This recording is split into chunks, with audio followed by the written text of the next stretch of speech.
name is Merilee Henderson, and I work with MAF, and I live in Chad with my husband Phil, who's a pilot. Hi, my name is Annamarie van der Meijden, and I'm a pilot and soon-to-be aircraft mechanic. Hi, my name is Sharlene Coco, and I'm serving with MAF in Papua New Guinea.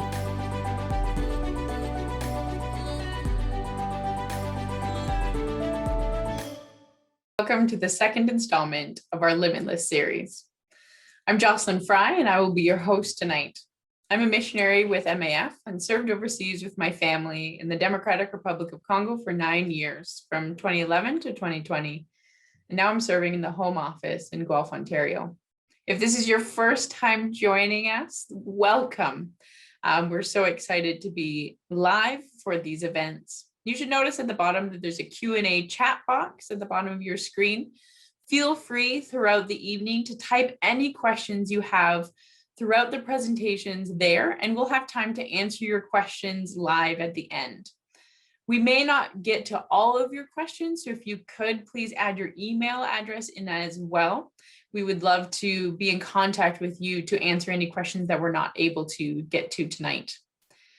Joining me live at the end to help answer questions will be Annamarie, who you'll meet in just a few minutes, as well as Ray Snaith, our recruiting manager. We are so excited to share tonight 3 more stories from 3 incredible women, and are so thankful that you have made the time to join us. Not often do we see women in missions highlighted, nor do we see much of what their lives and their ministries look like. In MAF, we see more airplanes arriving and people celebrating, which no doubt is very exciting. But we want to share with you the stories behind those airplanes and runways, the stories of women serving in technical aviation, overcoming stigmas, leading by example, and stories of women who are ministering to and empowering the isolated, showing God's love in the places they are with the gifts and passions God has equipped them. We are here to celebrate their amazing work and what is happening around the world. If you weren't able to join us for part 1, I highly encourage you to go back and watch that. You are able to watch that on our YouTube channel, and there'll be a link for that in the chat. I'll be sharing more of my personal story in our 3rd installment of this Limitless series on July 15th, and I really hope that you'll join us then. Without further ado, I'm pleased to introduce our first feature, Annamarie. Annamarie was born in Uganda, where her parents were serving as missionaries in the north of the country.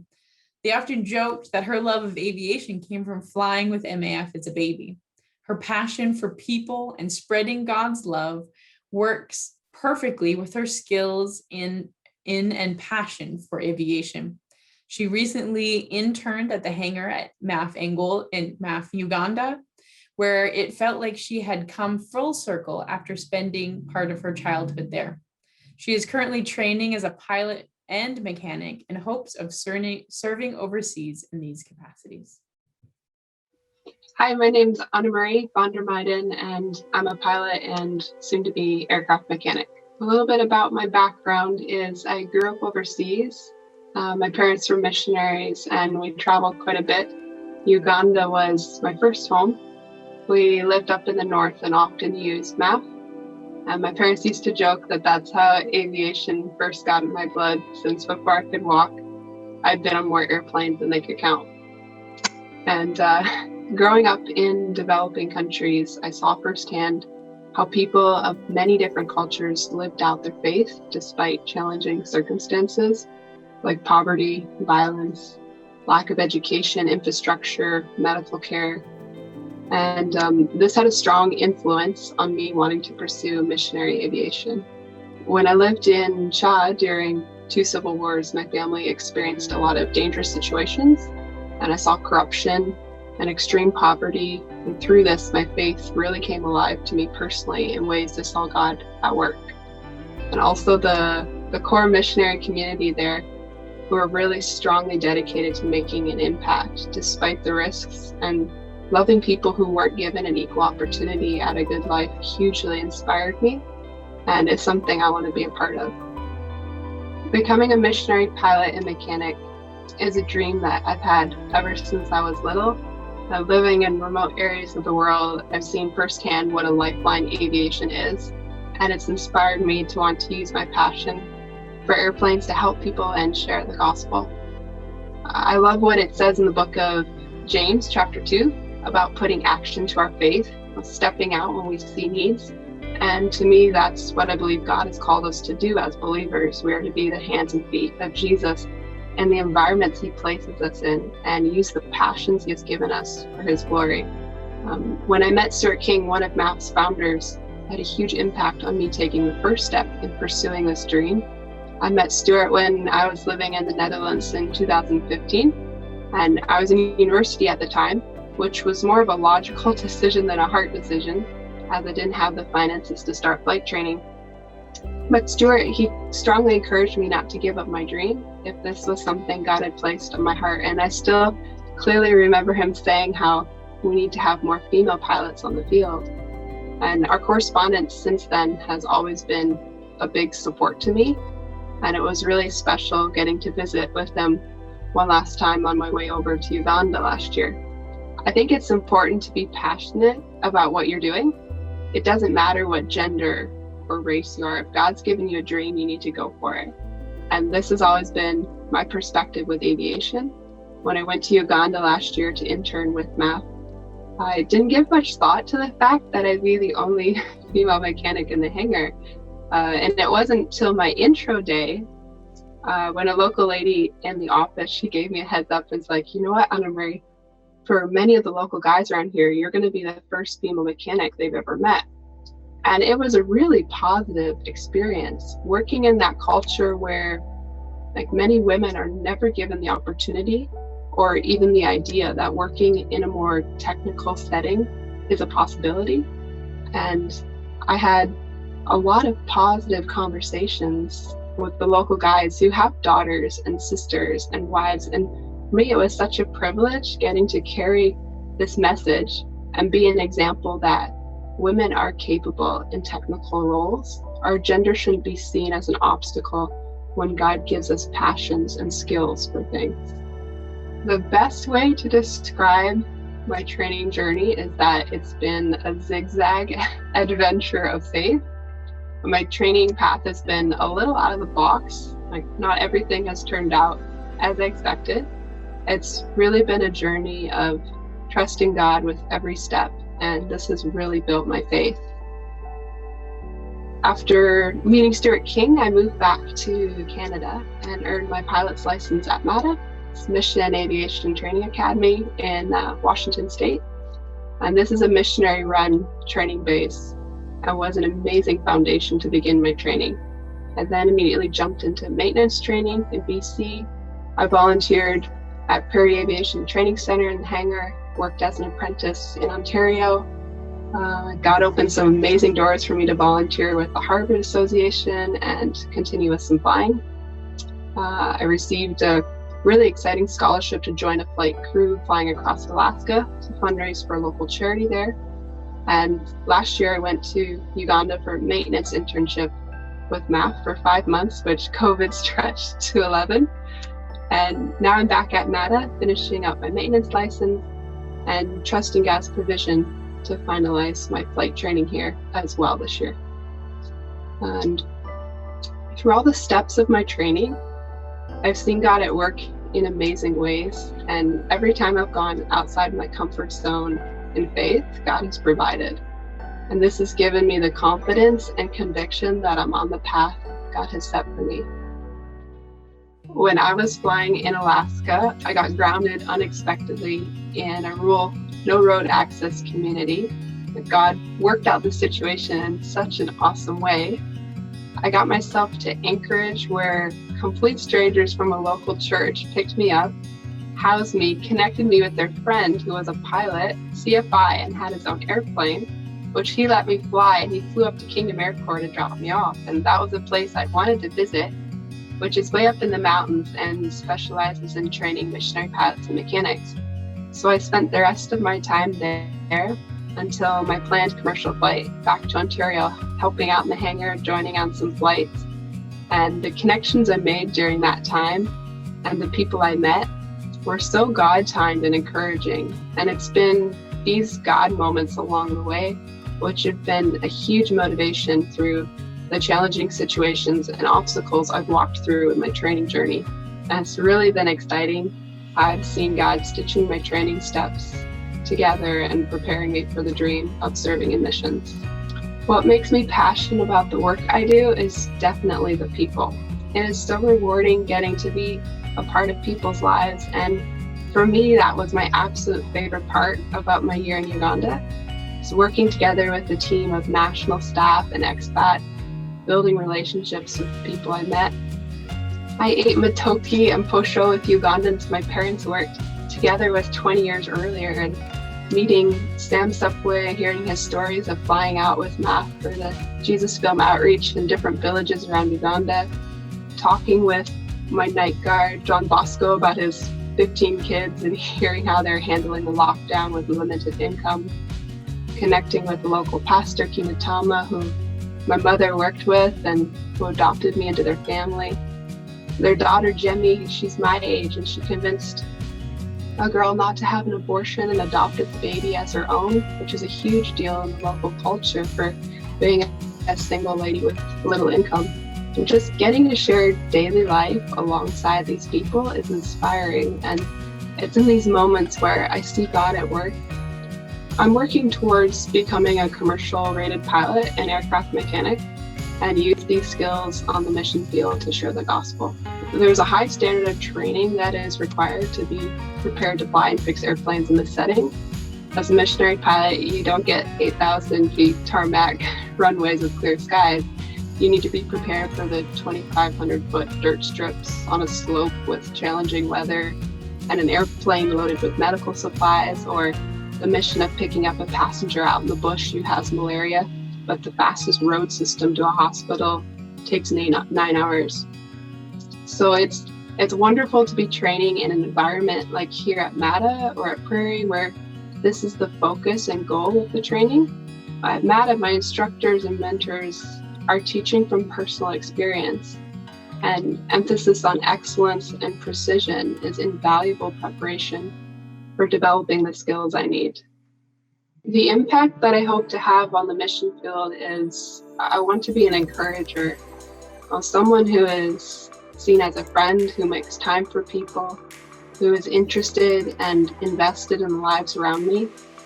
Yes, having the skills to fix and fly airplanes is important, but that's not why I'm going to the mission field. When I'm working in the hangar and my colleague is having a hard day, I take time to listen, and then I hear that his friend just died in a motorbike accident. Or when I go for lunch at the shack and try speaking a little Luganda I've learned with the local ladies and who've cooked and just ask about their families.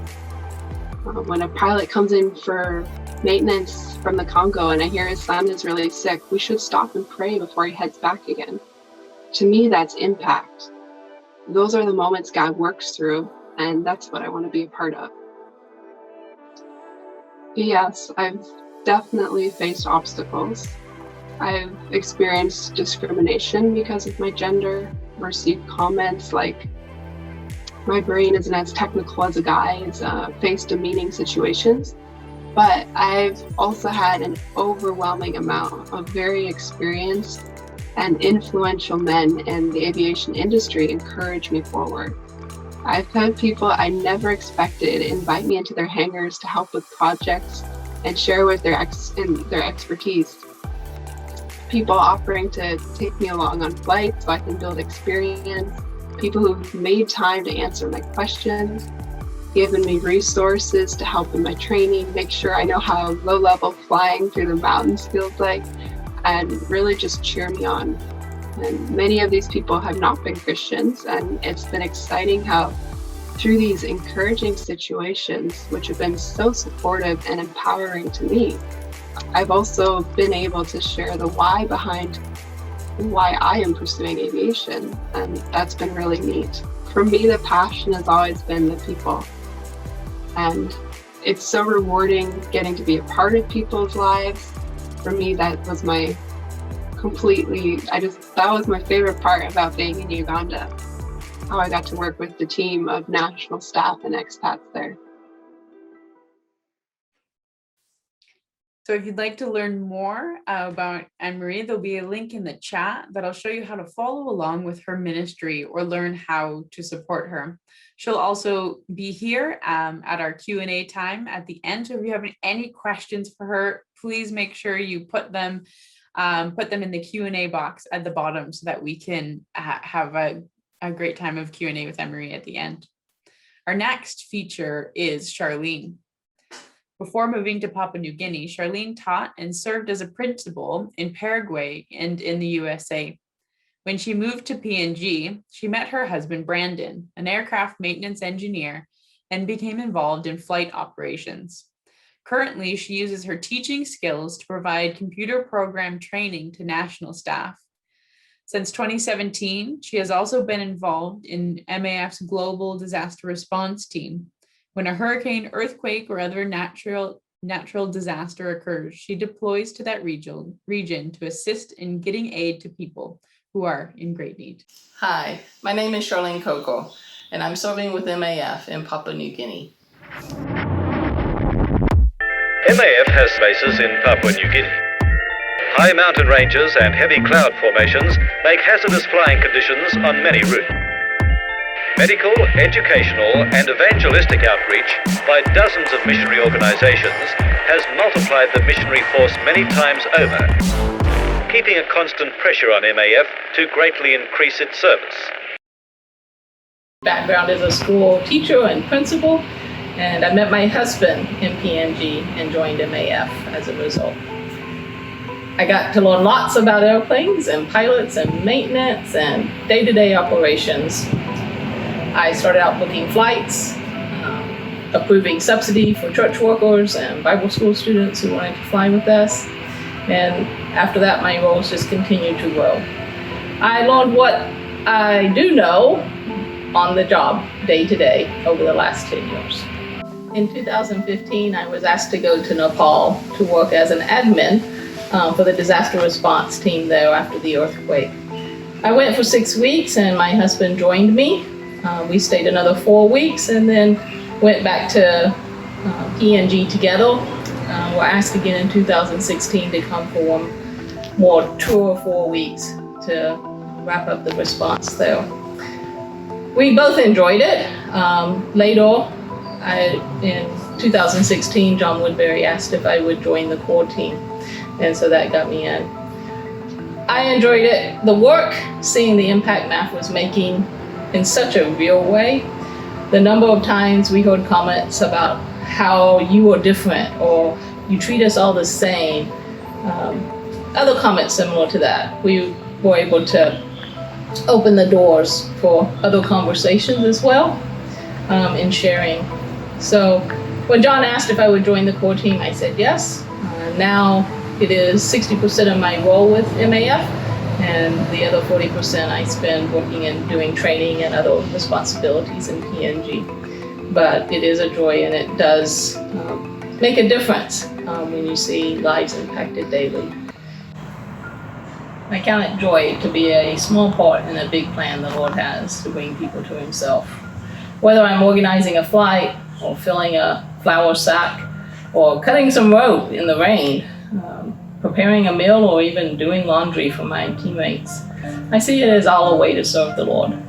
And that's where my heart is, and that's what He's asked me to do. In a disaster response situation, though, you do see the immediate reaction to the help you've offered, and that encourages you and keeps you going.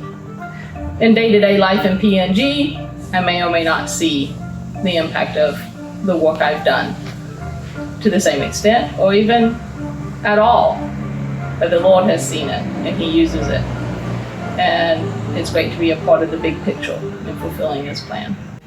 Most impactful day, well, that will be back when I was in PNG and I worked in ops on a day-to-day basis. I was the flight coordinator at the time and got a call for a medevac for a lady who'd been in labor and was having difficulty. And the agent radioed in requesting help. Contacted doctors at the Wingane Hospital in one of the bush locations, and they confirmed that she should be medevaced. Problem was we didn't have any planes anywhere close to the area, and pilots able to go into that airstrip. There was one at the time, and he was about an hour flight away, and he was scheduled to be picking up some international passengers to take them to the airport so they could catch their international flights the next day. So I had the difficult decision to make of, do I leave these international passengers in the bush for another day and hope that the weather is really good and that we can get another plane down there to pick them up the next morning so they don't miss their international connections, and send Marcus off to do the flight. In the end, I decided it was worth it. And so Marcus stopped what he was doing for the day. I contacted the passengers he was supposed to be helping by radio to the agents and explained the situation, and he went to pick up this lady and her husband to get them to the hospital. He flew 1 hour out of his way to pick her up, and then another hour back to the where the hospital is, which is also where he was based. So he was able to stay there that night. But she did get to the hospital in time, and that's usually all we ever hear. But the next day, that morning was arranging for a different pilot to go down and pick up the passengers Marcus had left the day before because he had another full day. And and it was a beautiful day. And in that area, it was rainy season and it could have been a terrible day, but the Lord opened up the skies with blue and the sun shining, and the passengers made it to their flight on time. It cost MAF financially, it was an empty flight all the way there to pick them up, a 10-minute flight to where they needed to go, and then an empty flight hour back to Hagen again. But later that morning, I got a call from the hospital, the doctor that had seen the lady, and the doctor reported that she had a healthy baby, and that she and her husband were thrilled. They had been trying for years and had 3 or 4 other children, babies, and they'd all died in childbirth. So this was their first child that had lived, and it just brought tears to my eyes. And even now, thinking about it, we made a difference to that family and saved a life, and the Lord blessed it and worked out all the others. There's a financial cost to MAF. MAF, it was worth it, but making a difference in someone's life and sharing the Lord with them through it was the most important thing. So I was glad I made the right decision. You just never know in this line of work. I came to PNG to be a teacher and a school principal. So that's where my heart was at the time until I met my husband, and I was able to make a difference. I wanted to use my skills so that others were able to translate the Word of God at the time. I joined MAF, and I still use those skills that the Lord taught me so many years ago through my education. Whereas I do training with our national staff. I go to the different remote bases where staff are and where pilots are located, and assist them with computer training and different computer programs and operational needs. So I still use those skills day to day. For disaster response, I learn new technology all the time as we are constantly changing with what's out there and developed so that we can make a faster response and more efficient. Each and everything we do is for the kingdom and what God is going to do. When I was in the Philippines the last time after a cyclone, we were talking with some missionaries that we worked with previously, and they later sent us an email with some photos and said, this is the church that was planted after the previous cyclone that went through about 3 years before that time, and how it is growing, and a big baptism that was happening at that time. And they had the photos there, and it was just great to see. At the time, no one in the disaster response team knew that that would happen, that God has used it and made a difference. So whatever the skills are, as I said before, it could be doing laundry or organizing flights or flying a plane, but God is using it. And I'm glad to be a part. I live in a culture in PNG where women are not equal to men. I visit many cultures through DR where this is also the case. as well. Understanding the culture and being willing to work within it is the continual task. In PNG, I have built relationships with our staff members, and I believe I am respected and appreciated for what I can offer in operations and in training for them. They do respect me and are willing to listen and learn, but I had to be willing to listen and learn from them as well. Relationship was the key. Developing a relationship with one another is the answer, and that's what I had to do. So regardless of which situation I'm in, trying to build that relationship first makes the difference. Whereas with all journeys, there's always ups and downs. I've seen how the Lord works through each of those to bring me to a new place, to mold me and to teach me. I count them all part of serving and growing in the Lord. Some were harder to walk through than others, and there were tears along the way, but God has used each of those situations, each and every one of them, to bring glory to Himself and to mold me into who I am today, and that's why I keep going.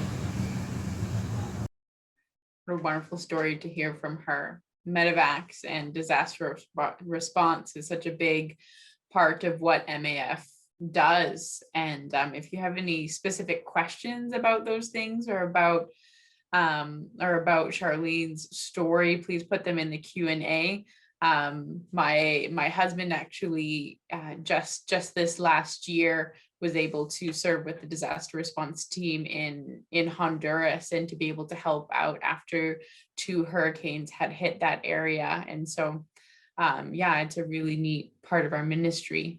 So remember to put in some questions in the Q&A if you have any. And also, again, if you would like to learn more about Sharlene's ministry, there'll be a link in the chat. It'll show you how to follow along with her ministry or how to support her and her husband. Our next feature is Merilee. Merilee grew up in Toronto and became a Christian at a young age and always felt a call to missions. After she married her husband, Phil, a pilot, they attended Prairie Bible College while they prepared to serve with MAF. They've now been serving in Chad since 2013 with their 3 daughters. And Merilee's focus is practically living out God's love to those around her. She has developed a vibrant outreach in their neighborhood, training and encouraging single moms to run self-sustaining small businesses. My name is Merilee Henderson, and I work with MAF, and I live in Chad with my husband, Phil, who's a pilot. And I have 3 kids, Caitlin, Lily, and Evie. MAF started working in Chad back in 1966.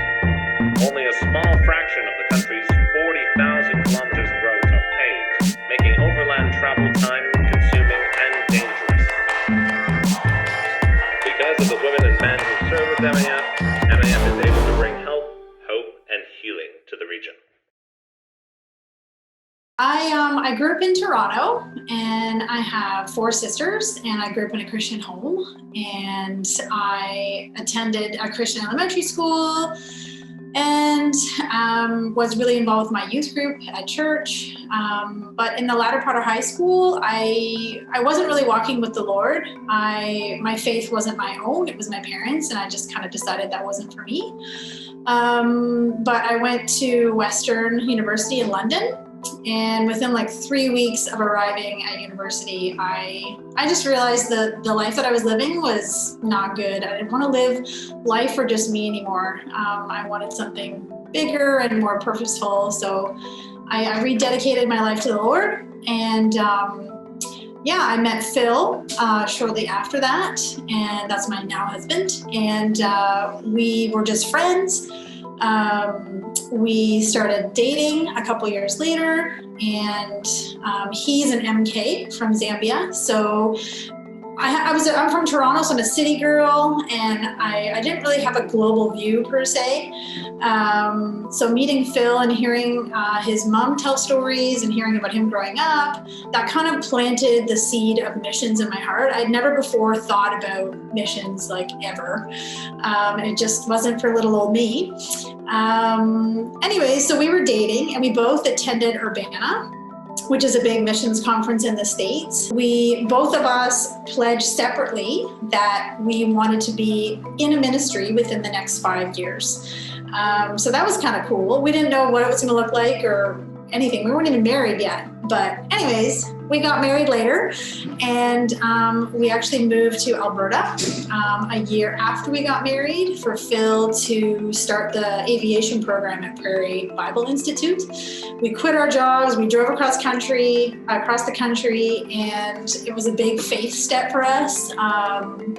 But God was amazing. He provided money for the program. I mean, it's a massively expensive program, and we showed up with just enough for the first year of Bible college. So that was a cool experience and a faith growing experience to prepare us for what was to come, support raising with MAF and relying on God for everything.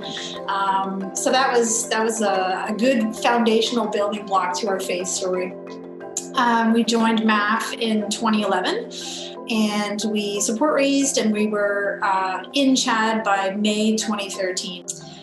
So the word missionary meant something different when I was little. It meant a visitor coming to speak at our church, telling stories like out of a movie kind of thing of God's miraculous healing and provision and protection, and from a far off place called Africa. And missions certainly didn't feel like something for little normal old me.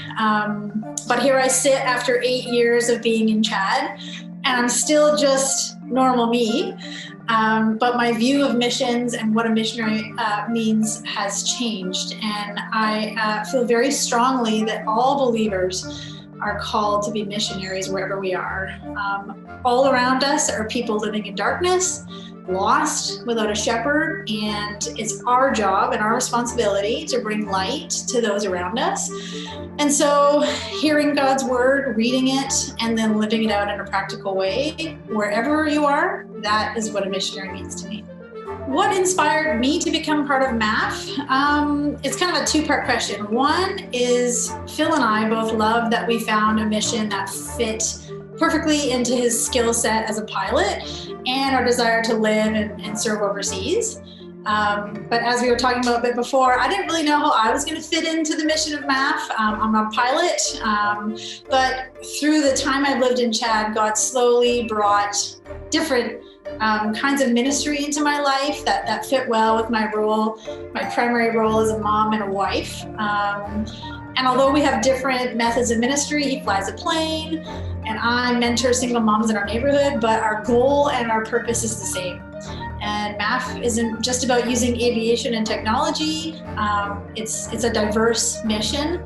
And I think the ministry that I'm involved with and other spouses or other people in MAF prove that missions is not just about planes for MAF. It's about a lot of other things and being on the ground with people, relationship building, loving, living out the gospel in a practical way.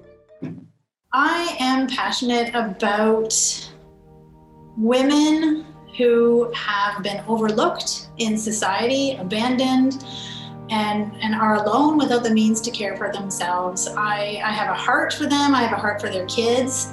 And I want to validate their worth, and I want to love them unconditionally, and I want to see them embrace Jesus as their Savior. That's what I'm passionate about. My journey in Chad has been a very difficult one in the beginning for many reasons that I won't go into, but it felt like another planet. I had landed in another world. I really struggled to find anything worth liking in that first year. I was really sick. I had a miscarriage. I had a massive blood infection. I had this mysterious abdominal pain when I was 5 months pregnant, multiple bush hospital stays with no water, no electricity, 38 degrees, it was not fun. So that was really difficult, but I gotta say, through the 8 years I've been here, and especially looking back on those really, really, really difficult times, and there's been other challenging times as well, the spiritual lessons, the deep lessons that I learned during that time could have only happened during the time of darkness and being at my lowest. And I learned that he is enough, that God is enough when everything else seems to be taken away. You know, my culture, my family, my friends, everything I knew, language, weather, like everything was just gone, changed, turned upside down. And for the first time, I think in my life, I realized that God is there and he's enough. Like he can sustain you, you can get through it. He can give you what you need to make it through. And I again, probably for the first time in my life, like really poured into the word, like I was clinging to it like an anchor in the storm. Like I don't know what I would have done without his word to encourage, to give me peace and comfort. And also, I think I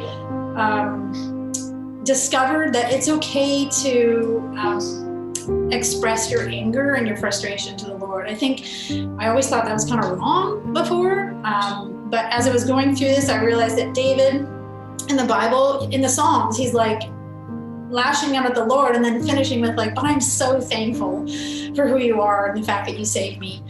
And I was kind of like that. In the lowest points, I'd be like, what are you doing? What are you doing? Haven't I moved to Chad, like the ends of the earth? And then this is all happening? Like, not what I think should be happening. But at the same time, I was saying, but thank you so much for a good doctor who knows what he's doing and can take care of me. And thank you that I have my kids with me and my husband. So I learned that he is enough. I also learned that you need to choose joy. Even when there doesn't seem much to be joyful around you or thankful, but joy and thankfulness are so intertwined. So I'm still practicing that. It's not like I have it all down pat. I do have to be intentional about choosing joy. But that was another kind of lesson that the Lord brought to my mind. Like, listen, there is going to be trouble in this world. You're going to have suffering. Get used to it, but you can still have joy through the suffering. And that was revolutionary to me as well. And in the difficulty, there is blessing. And again, being 8 years into being here, I can look at the blessings that we have seen in our family. Our family's very close. We don't have a lot of outside distraction. There's really nothing to do in Chad outside the compound. Occasionally we go to like a hotel pool to swim and have fun, but other than that, it's just like going to school, going to church, going to the grocery store, that's it. So as a result, our family has really kind of created fun together, and it's kind of a simple life, but lots of quality family time, and the depth of relationships, the people who live and work in Chad. People who come here are serious and hardcore, and so the quality of relationships has been amazing. So in the difficulty, there's blessing. So those are some of the things that have motivated me to keep going when life here is difficult. Becoming involved in our community didn't kind of just happen overnight. It actually took probably about 5 years to come to fruition. My first term, I was really kind of just getting used to living in Chad. Everything was so different. The language was especially huge for me. We did take some French lessons, but I try to speak French, and I get my point across, but it's grammatically not so good. So having to have like an adult conversation with someone was really tricky. So I think I felt a bit intimidated and shy to go out when I knew my French wasn't amazing. But when we came back after our first term, so in our 5th year, I just felt more at home, more settled, and the kids were that much older, and so I had a bit more time on my hands to go out visiting the neighborhood ladies, and just more mental space to kind of think outside the home. I mean, it came about really casually. There was a lady down the street who had 11 kids. She was really struggling. I had known her kind of on and off. There had been some other MAF families who introduced me to her when we first arrived. And so I thought, well, what can I do to help her out? And I don't know, I just figured, okay, well, maybe she can sell some things like some rice and some pasta and just some little, kind of like a convenience store, but Chadian style. And so I was telling a friend of mine back in Canada, and she said, oh, I'll totally give money for that. So she donated the money needed she built a little kind of store that opens up onto the street, kind of attached to where she lives. And she started selling things, and she was able to send her kids to school when they weren't going before. She was able to, buy medicine when they got sick. And it kind of opened my eyes to that this is something I can totally do. There are so many people around me who they just need a little boost, a little help, and then they'll go and they'll run with it. And the Lord kind of brought people into me. I didn't ever go seeking out being like, who wants a store? Like, I didn't ever advertise for anything. The Lord just kind of brought people into my life through, the lady that works in my house, Josephine. She had some people she knew that were really struggling. And so we met, and different people in the neighborhood as well. So we've started about 15 small businesses. We've kind of done some microloans, microfinance with mostly single moms, but there are several gentlemen and several older ladies. So things like little gardens, little roadside restaurants, fabric and women's apparel stall, fruit and veggie stalls, that kind of thing. So that was how it all kind of started. And then we decided to start a loom class. I discovered that in Chad, you can buy a loom machine, which is like a machine that knits. It's like a manual loom machine, but instead of like knitting with needles that takes you like 2 hours or plus to make a hat, you could do a little hat in 20 minutes. So again, I linked with some of my friends back in Canada. They were able to donate some money, and we were able to do 2 classes of 5 ladies each, and they were taught how to make kind of baby hats and little socks and diaper covers and little sweaters. And the teacher that I was employing to teach, she was a Christian, also a single mom of 8 kids. And so she had the same struggles as a lot of these ladies. So the connection there was,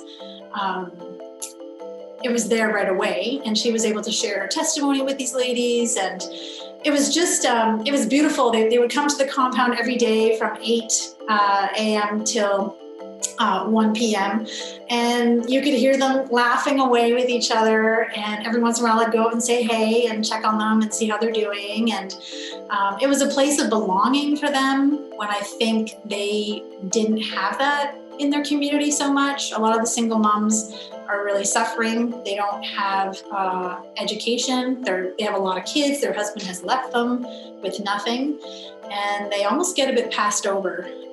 So just to know that these ladies have a sense of belonging and purpose and pride in being able to do something that provides the necessary basics for their family to eat and to buy medicine and to send their kids to school. So that was really cool to be a part of that and to start that.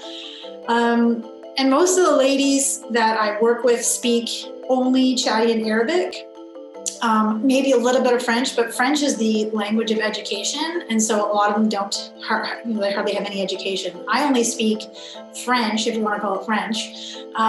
So my lovely friend, Chadian lady that works in my house, she is like my partner in ministry. And so she is my translator, and her heart breaks for the same thing my heart breaks for. And so together we've just made an amazing team. I couldn't do any of this without her, because she translates for me. She's my cultural expert.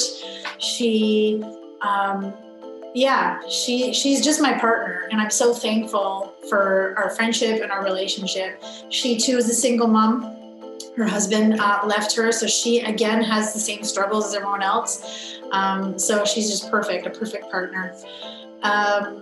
Anyways, back to the Loom Ladies. We launched off the classes, and we taught them a bit about financial kind of basics, how to save money for repairs on their machine, how to pay off a bit of their loan, and how to save for the future, kind of emergencies. So yeah, that was a really cool kind of kickstart into being a part of our community around us.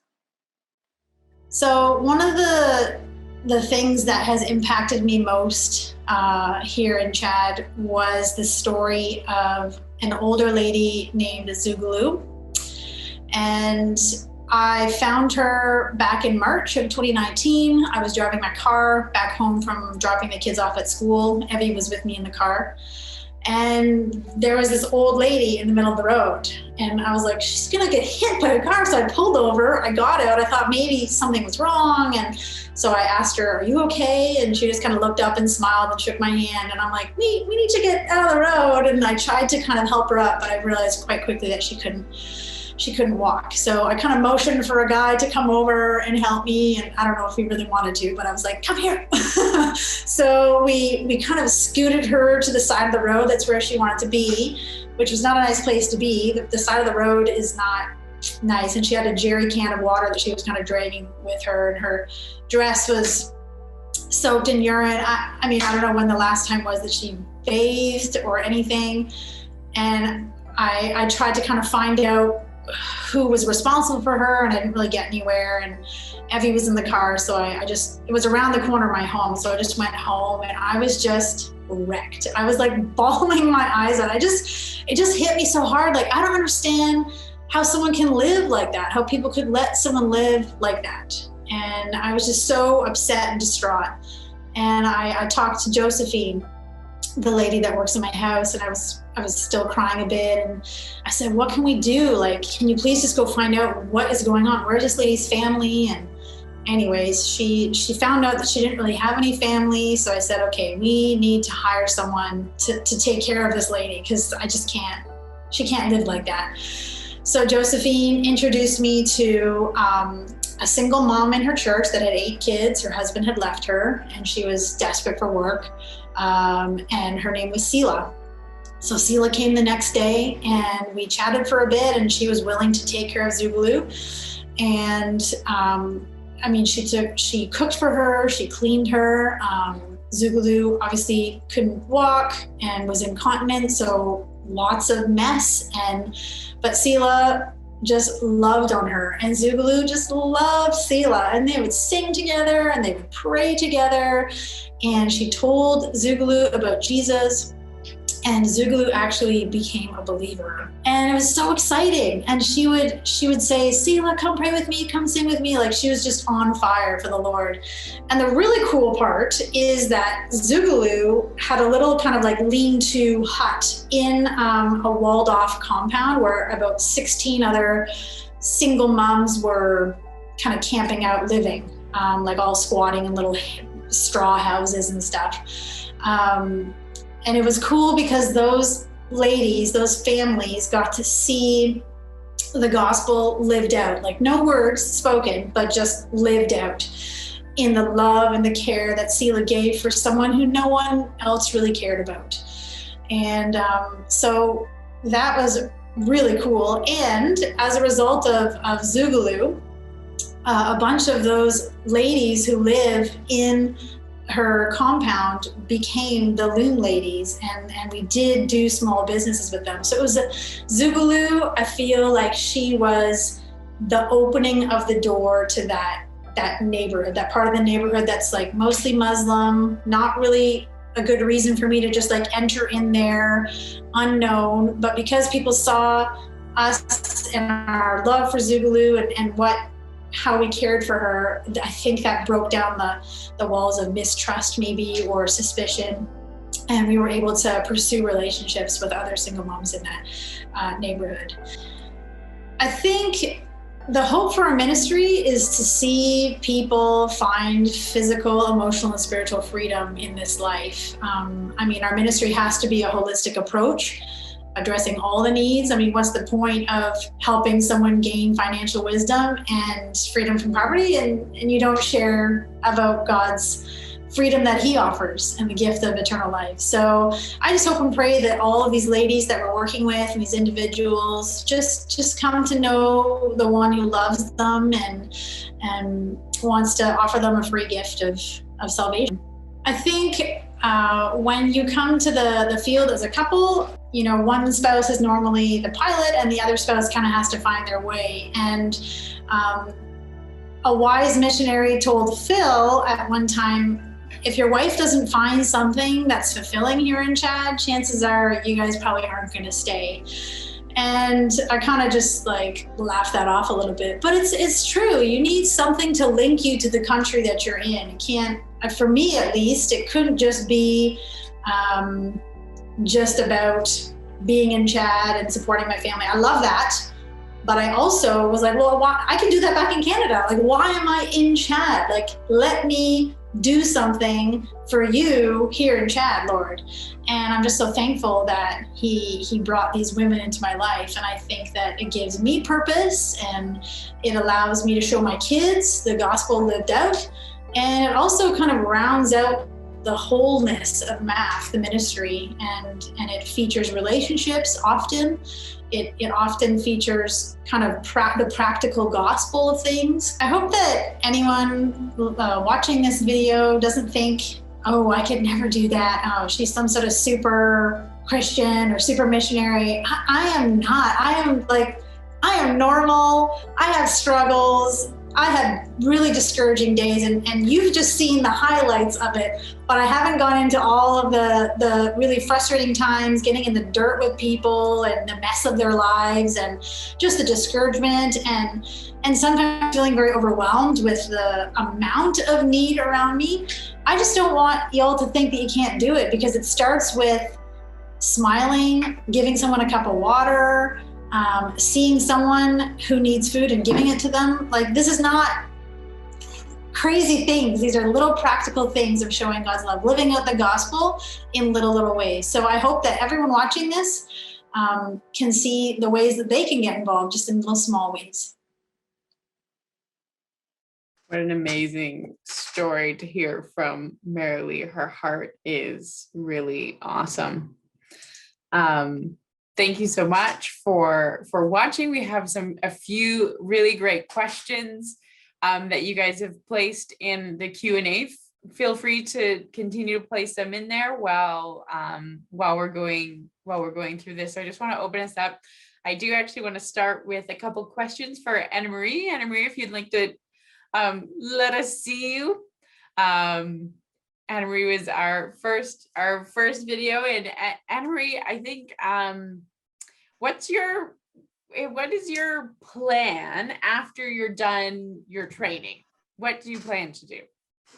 Well, currently right now in the interview that I was still at NATA, but I now have transitioned to Ohio the last couple of weeks, and I'm now at MMS Aviation. And this is where I'm finishing up the last of my exams for my aircraft maintenance license. And then as soon as I'm done here, I'll be jumping back into the rest of my flight training, which I'm aiming to finish by this year. And then I'll be starting and preparing to head to the field. Nice. We had a question here about what you were studying in university. It sounds like you've done sort of a variety of things in different places. Did you also get a degree, or you just did flight school in your aircraft maintenance apprenticeship? No, I was in university in the Netherlands, and I was studying international development. And while I was there, through a lot of really God situations and praying, and God opened the door for me then to continue into flight training. So I didn't finish the university program, but I wrote more about that story and how that all happened in the MAP article that I wrote. Yeah. And also the link that was posted to my website. You can hear more of the full story. Yeah. Did you find the time that you did in your degree? It sounds like that was a really fruitful time for you. Yeah, it was really valuable. Awesome. I also wanted to ask you, as you've watched sort of the other stories of the other ladies tonight, how has that affected you in hearing other female missionaries sort of talk about what they do overseas? Well, I just think it's really encouraging when people are pursuing what they're passionate about and finding wherever you are and whatever your skills are, just doing something that you have a heart connection for. I think that's really important. That's awesome. Thanks so much, Annamarie. I may call on you again if we have some more questions later, but we have a great question here about Sharlene and asking what her husband does. If I ask, Nate's going to help answer his question. The answer is curious to know what Sharlene's husband does and what is his role.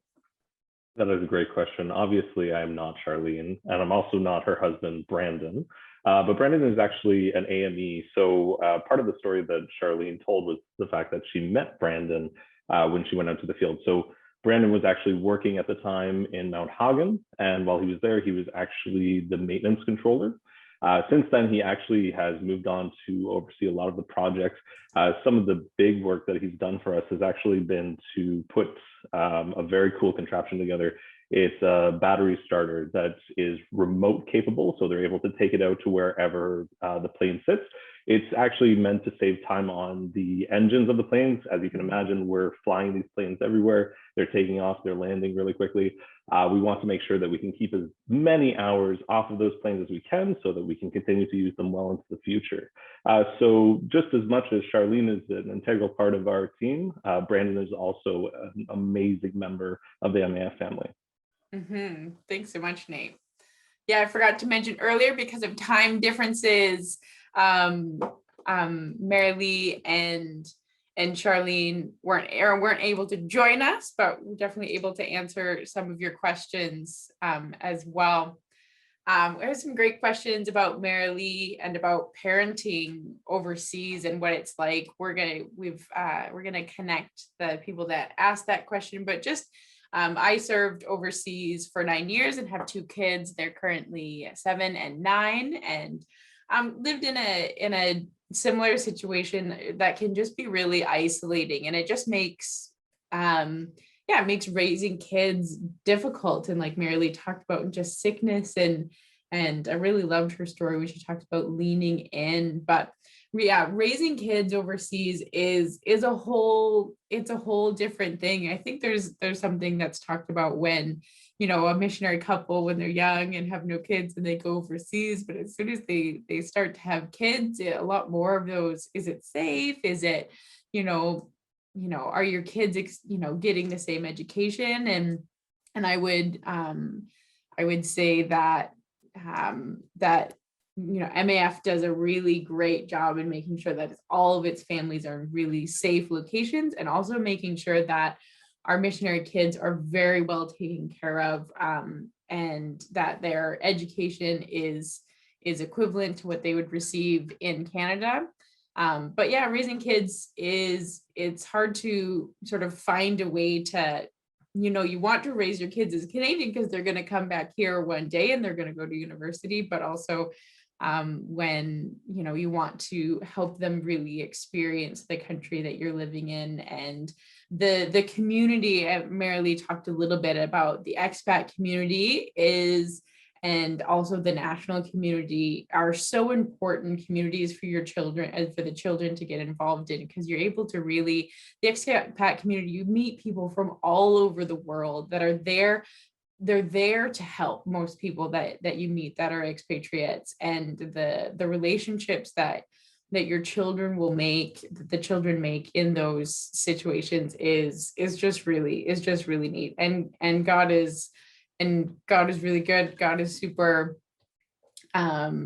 just works through the kids, and the things that the kids notice as well, and the questions that they ask is really makes us think well as missionaries. So we'll pass that question on. If you have any questions for Merilee or Sharlene, right, in the chat, there'll be the link to their missionary pages, which will have their information and also ways to contact them. And if you want to contact, if you have questions you specifically want to ask to them, I would encourage you. They would love to hear from you and to answer any questions you have about that. One of the questions here is, how does Merilee fundraise in Canada?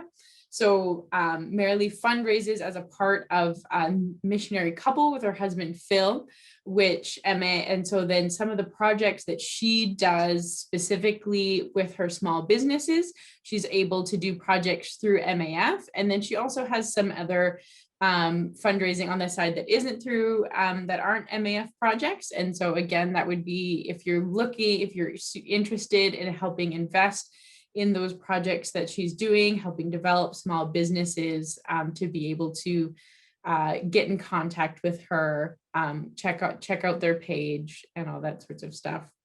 And I just have one last question. If Ray would like to join us, Ray is our recruiting manager.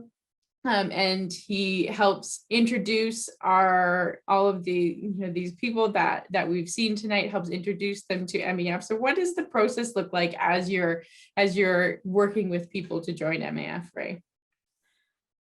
Yeah, that's a great question, because it's different a little different for everyone, but basically, as Annamarie had mentioned, she's just been taking one step after the next, and God has been leading her, and so it's that first step of what do I have to do to serve overseas, and so that starts with a conversation. I mean, you can go to our website and find some of the key roles that we're looking for, and what's required, but really the best thing is a conversation, and that can be with me, and we can talk about kind of a timeline and how to prepare, and what kind of roles would fit with the skills that they have, and so yeah, that conversation, and so whatever the stage is, we work through preparing, whether it's Bible or whether it's developing your skills, and then we move into the application stage and evaluation and things like that with MEF. So it's not a quick process, it takes time, but I think that's good because it prepares you for what is to come. And man, I'm inspired by listening to these stories. I just love it. Awesome. Thanks so much, Ray. Yeah, just as much as MEF needs new people, we don't just need, MEF doesn't need pilots or mechanics like you've seen with Sharlene's story. Administrators, people work for disaster response, teachers, all of those sorts of things. So and also all of the missionaries that you've seen tonight all support Ray's to be able to be overseas. And so if you've been watching their stories and your heart has really been stirred to be able to give to their ministry with MEF, again, click on the link in the chat box to be able to find out how to do that. So I just want to thank you so much for joining us tonight and for your questions, and just for being here. Just a reminder that the next Limitless series will be July 15th. My short story will be one of the stories that will be shared, as well as 2 other amazing women that I'm so excited to hear about. It's the same link, same time, and we hope to see you there.